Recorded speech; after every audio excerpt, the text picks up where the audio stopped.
Well, hello, Miss Olivia. Welcome back. This week we are getting into my favorite part of this book. Hey there, John. It's good to be back.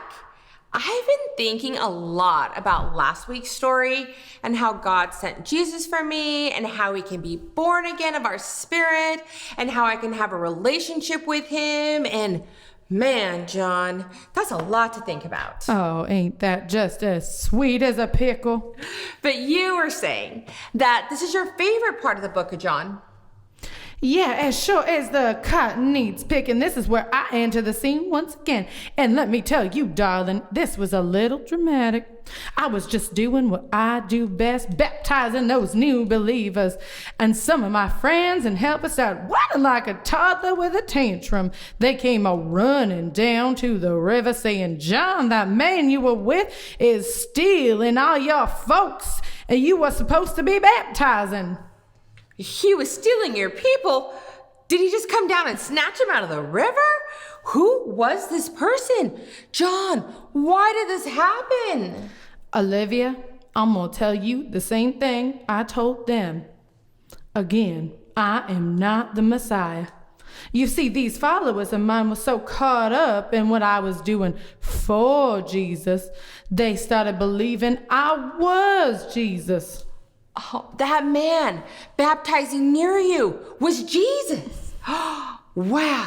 I bet those followers were pretty surprised to find that out. Oh, we were all pretty excited. You see, my job was to prepare the way for Jesus. That means help people understand that change was a-coming, and it was a good one. But change is hard, and it was hard for people to really understand.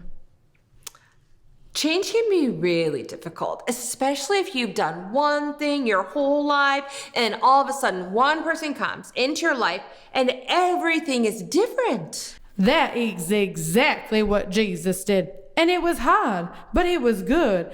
It was better than sliced bread slathered in butter. It was the best kind of change.